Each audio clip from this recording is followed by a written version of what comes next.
Hi guys, मेरा नाम कनिष्क है। और वीडियो चालू करने के पहले मैं आपको थोड़ा सा बताना चाहता हूँ कि हमेशा हमेशा हमेशा अपने दिमाग में रखिए कि ऑलवेज थैंकफुल ऑफ गॉड कि आपको इतनी अच्छी लाइफ दी है भगवान ने। कभी भी आप अपने नीचे वालों से कंपेयर मत करिए खुद की लाइफ को। आज का टॉपिक मैं बात करूँगा थोड़ी सी। उसके पहले हम बताना चाहते हैं कि हम अपने ओल्ड सेटअप पे आ गए हैं। आपको दिख रहा होगा कि पीछे मेरे ऐसे स्पाइडरमैन का पोस्टर वगैरह लगे हैं क्योंकि हम इंदौर वापस आ चुके हैं। और फाइनली आज हम ऑफिस भी गए थे, बहुत सारी चीज़ें हुई। तो बस यही है छोटी सी बात। इंदौर में गर्मी बहुत है भाई, भगवान कसम गर्मी बहुत है यहाँ पे। थोड़ी सी वीडियो रेगुलर नहीं बन पा रही है क्योंकि मेरा ऐसे ट्रैवलिंग वगैरह बहुत हो रहा है और थोड़ा सा हेक्टिक काम भी हो रहा है। मैं इंस्टाग्राम पे भी लगा हुआ हूँ, काफ़ी टाइम से रील्स बना रहा हूँ। हर रोज़ की 2-3 रील्स तो मैं पोस्ट कर ही देता हूँ, तो थोड़ी सी इनरेगुलरिटीज़ हो रही है। पर आई होप कि आप लोग सब देख रहे होंगे। और इंस्टाग्राम पे मुझे फॉलो कर लीजिए, मेरा कनिष्क बंसोड़ करके हैंडल है इंस्टाग्राम पे। तो आज का वीडियो हम चालू करते हैं। मैं आज आपको बताऊंगा कि मेरी जॉब की कहानी क्या थी। और हो सकता है कि आप उसे अंधविश्वास समझें, क्योंकि मैं भी इतना ज़्यादा ऐसे विश्वास नहीं करता हूँ अंधविश्वासों पे। पर हो सकता है कि आप इन सबको अंधविश्वास समझें। और मैं केदारनाथ गया था, मैं आपको उसकी कहानी भी बताऊँगा थोड़ी सी। तो जुड़िए रहिए मेरे साथ और काफ़ी मज़ा आएगी आपको ये कहानी सुन के, क्योंकि ये कहानी बहुत ही ज़्यादा दिल के करीब है मेरे। और ये कहानी ऐसी है कि एक स्टेप क्लोज़र मुझे भगवान के लेके आई है इन कहानियों ने। जो मैं आपको सुनाने जा रहा हूँ ये मेरे साथ असली में हुआ है। तो ये सही में आपको दिख रहा होगा कि मैं कितने ऐसे एक्साइटेडली बताना चाहता हूँ कि सही में यार, मतलब क्या ही कहने ऐसे। पर मैं आपको क्लियर कर देना चाहता हूँ कि अगर आपको ऐसा लगता है कि भगवान नहीं होते हैं तो आप नहीं मानिए, पर ऐसी एक चीज़ को थैंकफुल रहिए हमेशा कि आपको इस मोड़ पे उसने ला के खड़ा करा है। या फिर उस चीज़ को थैंक यू करिए हमेशा जिसके कारण आप यहाँ पे हैं। या तो आपकी मेहनत हो सकती है या फिर आपकी किस्मत हो सकती है, दोनों में से कुछ हो एक हो सकता है। और अगर ये दोनों ही नहीं आपकी अच्छी चलती है तो कुछ एक ऐसा है जिसने भाई सच में आपको इस मोड़ पे ला के खड़ा कर दिया है बिना कुछ करे। तो आज की कहानी हम चालू करते हैं इसी के बाद। तो कहानी चालू होती है मेरे जॉब सर्च से। जब मैं कॉलेज में था तो मुझे जॉब नहीं मिली थी, मैंने आपको पहले ही बताया था। उसके बाद फिर मैं हर एक जॉब के लिए अप्लाई करते गया करते गया करते गया। एट लास्ट मैं ऐसे हार मानने लगा था कि यार नहीं हो रहा है, नहीं हो रहा है। और ना मुझे आईटी फील्ड में ही चाहिए थी जॉब। वैसे सेल्स मार्केटिंग ये सब की जॉब बहुत हेक्टिक हो जाती है और मुझे नहीं चाहिए थी, डिस्पाइट कि मुझे एमबीए करना है, पर मुझे नहीं चाहिए थी। तो मैं सोच रहा था कि मुझे कुछ सॉफ्टवेयर आईटी से रिलेटेड उनको जॉब मिल जाए। और उसके अलावा मेरा ऐसे कोडिंग इतनी अच्छी नहीं है। मतलब मैं आपको क्लियरली बता दूं कि मेरी कोडिंग कभी भी इतनी अच्छी नहीं रही है। स्कूल टाइम में भी मैंने 11th में सीएस लिया था, पर कोडिंग नहीं है अच्छी। इसके चलते मैंने फिर स्पोर्ट्स वाला एक फ़िज़िकल एजुकेशन होता है उसे ले लिया। तो बस मैं जॉब ढूंढ रहा था, मुझे जॉब नहीं मिल रही थी। मेरा लास्ट इंटरव्यू था कॉलेज का, वो था LNT माइंट्री। तो मेरा बस इंटरव्यू चूक गया उसमें, नहीं तो मुझे वो मिल जाती जॉब। पर मैंने आपको बताया ना कि मुझे जॉब नहीं मिल रही थी कॉलेज में। तो फिर ऐसे मैं ऑफ कैंपस अप्लाई करना चालू किया। फिर ना मुझे ये वाली कंपनी मिली जिसमें मैं अभी हूँ। तो ऐसा हुआ कि जिस दिन मेरा इस कंपनी का एग्ज़ाम था तो मैं सोच रहा था कि यार नहीं होना है, क्योंकि भाई नहीं होता है हमेशा। तो मैं बस हार मान गया था, पर मैं ट्राई कर रहा था कि यार हो जाए हो जाए हो जाए हो जाए। और ऐसे ट्राई करते करते मैं सो गया। अगले दिन एग्ज़ाम था और मैं सो गया। उसके बाद फिर मैं सोया तो मुझे एक सपना आया जिसमें मेरी गाड़ी पुलिस ने पकड़ लिया। और पुलिस के पास मैं अपने भैया को लेके जा रहा हूँ। तो भैया ने बीच में बोला मुझे कि एक मंदिर आता है यहाँ पे, तो वहाँ पे अपन रुकते हैं और ऐसे वहाँ पे मत्था टेक लेते हैं ऐसे करके। तो मैंने बोला कि ठीक है यार, मतलब ऐसे सब गलत हो रहा है, हमेशा से ही गलत हो रहा है, ना जॉब लग रही है। मतलब ऐसा सपने में सोच रहा हूँ कि जॉब नहीं लग रही है, ना सब गलत हो रहा है, गाड़ी पकड़ा गई, ये वो दुनिया भर का बहुत सारी चीज़ें थी मेरे दिमाग में। तो मैं मंदिर गया। मैंने मंदिर के लिए प्रसाद लिया, कुछ खाने के लिए लिया था बाहर से। तो मैं अंदर जाके देखता हूँ कि अंदर कोई भी मूर्ति नहीं है भगवान की। बस अंदर एक बूढ़ी अम्मा बैठी हुई है। और मैं उनसे पूछ रहा हूँ कि मुझे मूर्ति कहाँ पे है, किस कमरे में मूर्ति है, मुझे बता दो प्लीज़। तो मुझे जाना है और मुझे जल्दी अपनी गाड़ी छुड़ाने में जाना है। तो उन्होंने बोली कि बेटा मुझे भूख लगी है, मुझे खिला दे। तो मैंने बोला कि अम्मा मुझे तो भगवान को खिलाना है, ये खाना मैं भगवान के लिए लेके आया था। तो उन्होंने मुझे बोला कि एक भूखे को अगर तू खाना खिला देगा तो क्या वो भगवान के पेट में नहीं जाएगा। तो as a kind hearted person मैंने उन्हें ऐसे सपने में खाना खिला दिया। और फिर उन्होंने बोली कि कुछ प्रॉब्लम, कुछ परेशानी है तुझे।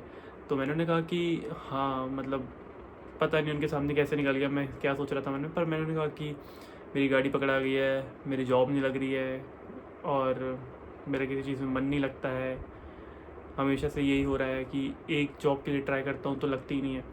तो उन्होंने मुझे एक चीज़ बोली कि तू कंसिस्टेंट नहीं है, तू मेहनत नहीं करता है किसी भी चीज़ के पीछे, इसलिए तू सफल नहीं होता है। तो ये चीज़ तो मुझे ही पता है, और पता है क्यों मैं रोज़ वीडियो डालता हूँ। मेरे मन में सिर्फ वही एक ख्याल रहता है कि उन्होंने मुझे बोला था कि तू कंसिस्टेंट नहीं है किसी भी चीज़ को लेकर, और मुझे पता है कि मैं कंसिस्टेंट नहीं हूँ। बचपन में बास्केटबॉल खेल रहा था तो उसमें कंसिस्टेंसी नहीं थी मेरी, तो हो सकता है कि आज मैं कहीं और होता।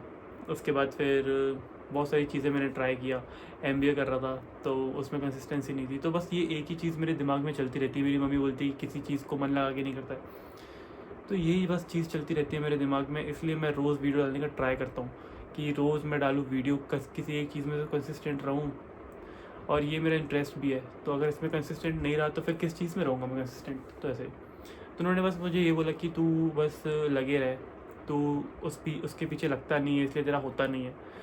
तो मैंने उनको बोला कि मैं लगने की कोशिश करता हूँ, मेरा मन नहीं लगता है, और ये सब मैं उनसे बात कर ही रहा था। तो उन्होंने बोली कि जा, मतलब आज से तू जिस काम में अपना इंटरेस्ट दिखाएगा, जिस काम को लगन से करेगा, वो काम तेरा बनेगा ही, 100% बनेगा। तो इतना हुआ, और अचानक से मुझे बहुत तेज़ आवाज़ आई बाहर से, मतलब एकदम से मेरी नींद खुल गई कि क्या हुआ करके। और आप भगवान पे भरोसा नहीं करेंगे, मतलब मैं ये सच बता रहा हूँ कि एकदम से बहुत तेज़ आवाज़ आई, मैं उठ के देखा तो बाहर बारिश हो रही थी।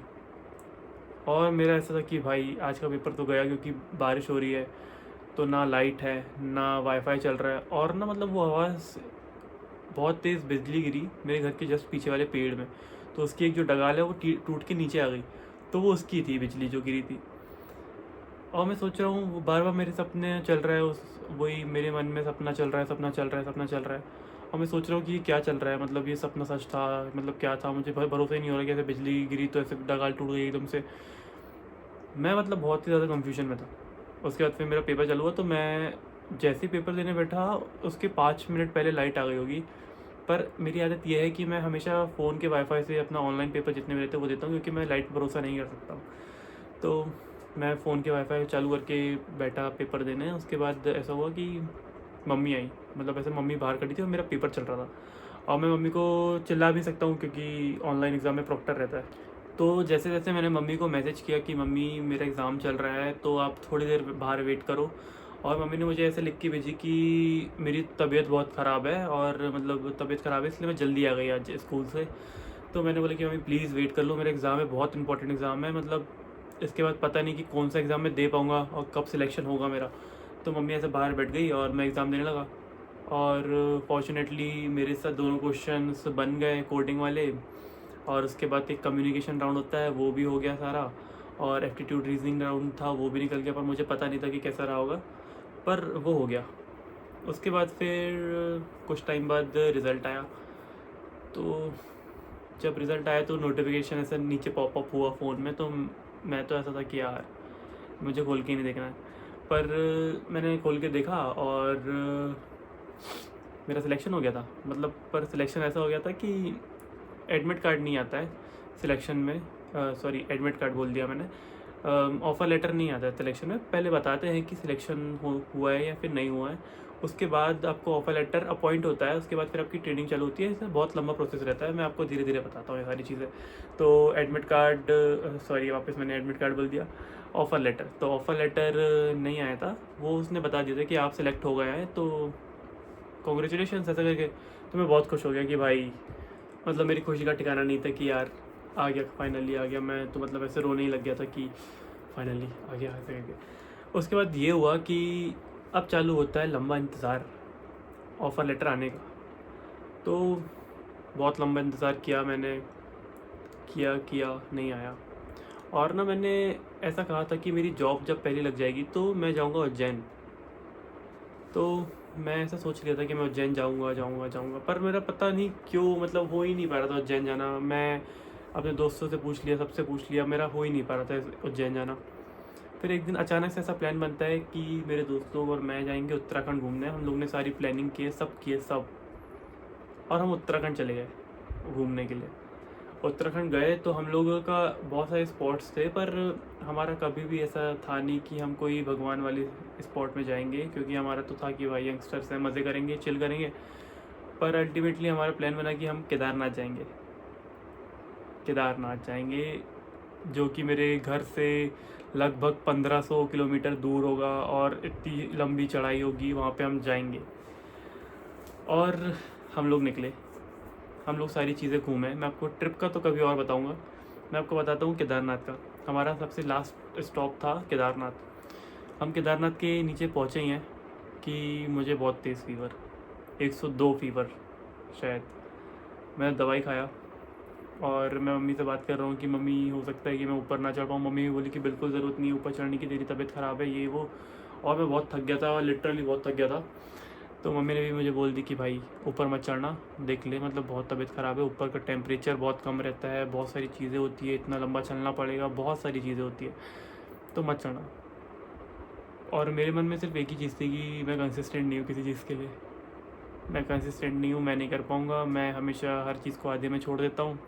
तो मैं भगवान से यही बोल के सो गया दवाई खा के कि या तो अभी या तो कभी भी नहीं, कभी भी नहीं। तो बस यही हुआ। और अगले दिन पता नहीं अचानक से क्या हुआ कि मैं ठीक हो गया बिल्कुल, और हम लोग सुबह सुबह 5 बजे चढ़ाई के लिए ऊपर चले गए। चढ़ाई बहुत टफ़ थी, बहुत ज़्यादा टफ़ थी मेरे लिए, क्योंकि मैं कभी ऐसा मतलब फ़िज़िकल एक्टिविटी में बिल्कुल ज़ीरो था उस टाइम तक के, और सारी चीज़ें ज़ीरो हो चुकी थी मेरी। तो चढ़ाई बहुत मुश्किल थी। बेस कैंप तक के पहुँचते पहुँचते मेरी हालत ऐसी हो गई थी कि मुझे चला भी नहीं जा रहा था, पर मेरी तबीयत ठीक थी। फाइनली हम लोग ने दर्शन किए केदारनाथ में। तो केदारनाथ के दर्शन कुछ ऐसे थे कि मैं तो बहुत ज़्यादा थक गया था भाई, हर जगह से थक गया था, शरीर से, मन से, हर जगह से। और उस दिन आके मैं सो गया। अगले दिन जाना था सुबह, तो हम लोग उठे कुछ 5 बजे केदारनाथ के दर्शन के लिए। और दर्शन करने के लिए मैं जा रहा था, तो मैं अकेले ही निकल गया, मतलब मैं किसी को लेके नहीं, ना किसी को बताया कि निकला कि मैं निकल गया हूँ ऐसे मंदिर तक के। मंदिर का रास्ता कुछ 1 किलोमीटर था, मैं निकल गया हूँ। मैं से चला भी नहीं जा रहा, मैं अपने पैरों को घसीट रहा हूँ कि भाई चल जाऊँ, चले जाऊँ, चले जाऊँ। और फाइनली मुझे गोल्डन कलर में चमकता हुआ केदारनाथ के मंदिर का टॉप दिखा, और मैं तो भाई मंत्रमुग्ध हो गया वहीं पे कि ऐसे टॉप दिख रहा है, मैं चलते जा रहा हूँ, बस मैं उसको देखते हुए चलते जा रहा हूँ। और लिटरली मैं मतलब अपने आंसू को कंट्रोल कर रहा था कि मैं रोऊँ ना, रोऊँ ना, रोऊँ ना। धीरे धीरे मैं मंदिर के पास पहुँचा। एक जगह से लाइन लगती है जहाँ पे केदारनाथ के मंदिर के अंदर जाने के लिए लाइन लगती है, और वो दर्शन के लिए भक्त लोग 2 बजे से लाइन लगा लेते हैं। पर मुझे उसकी फ़िक्र ही नहीं थी कि लाइन लगाऊंगा दर्शन जल्दी मिलेंगे, इन सब की कोई फ़िक्र ही नहीं थी मुझे। बस मैं मंदिर की ओर चलता चला जा रहा था। ऐसा लग रहा था कि भाई मुझे ऐसे कोई ऐसे सम्मोहन कर लिया है किसी ने, मेरे ऐसे हिप्नोटाइज़ कर लिया। तो मैं मंदिर तक के पहुँचा, और जैसे ही मैं मंदिर के सामने पहुँचा हूँ, बस भाई मेरा ऐसा हो गया था कि मेरे पैर में जान ही नहीं बचे चलने के लिए, और मैं ऐसे घुटने में गिर गया। घुटने में गिरा और मैं ऐसे मंदिर को देख रहा हूँ बस, और मेरी आंखों से ऐसे आंसू निकल रहे हैं कि फाइनली मतलब मैं पहुंच गया। ऐसे मेरी आंखों से आंसू निकल रहे हैं भाई। आपने देखे होंगे अभी भी मैं खो गया था, मतलब उस सब सीन में तो ऐसा हो गया था वो। और ऐसे मेरी आंखों से आंसू निकल रहे हैं। मैंने अपने घर वालों को कॉल किया, मंदिर दिखाया, और किसी और को भी कॉल किया, मंदिर दिखाया, मतलब सारी चीज़ें ऐसे चल रही है। और बस मैं मंदिर को देखे जा रहा हूँ, और मैं बस प्रे कर रहा हूँ भगवान को, ऐसा शुक्रिया अदा कर रहा हूँ कि भगवान मैं फाइनली पहुँच गया। और टू बी ऑनेस्ट उसके बाद ना, मतलब मेरा ऑफ़र लेटर नहीं आया था सेंचर का, और बहुत ज़्यादा ऐसे रिसेशन चल रहा है। तो मैं तो ऐसा हो गया था कि मैं सारी ऐसे चीज़ों से मुक्त होना चाहता हूँ, भगवान के पास आया हूँ तो मैं बस ऐसे गो कर उसको मतलब मूव ऑन कर दिया था सब चीज़ों से कि यार अब ऑफ़र लेटर नहीं आया है तो इट्स ओके, मुझे आगे की तैयारी चालू करना है। मैंने एमबीए की तैयारी चालू कर दिया हूँ, मुझे एक अच्छा कॉलेज चाहिए एमबीए का। तो मैंने सब चीज़ से मूव ऑन करके वहाँ पर बस बैठा रहा आधे घंटे 1 घंटे, जब तक मेरे दोस्त नहीं आ गए। और मैं भगवान से पता नहीं क्या ही बातें कर रहा था, और मतलब मेरे मन में क्या चल रहा था जिसका सिर्फ मैं ही आंसर दे रहा था और मैं ही जवाब कर रहा था। तो ये सब फाइनली वहाँ का दर्शन वगैरह सब हो गया। उसके बाद मैं जब नीचे आ रहा था तो ऐसे मैं चल रहा हूँ ऐसे अपोजिट मुँह करके मंदिर के, और मैं भगवान से कह रहा हूँ कि शायद मैं अगली बार ना आ पाऊँ यहाँ पे, पर मैं चाहता हूँ कि मैं आऊँ। मैं मतलब कुछ भी चल रहा था मेरे मन में, कुछ भी तरह तरह के सवाल, तरह तरह के जवाब मैं खुद ही बना रहा था, मतलब ये सब चल रहा था मेरे मन में।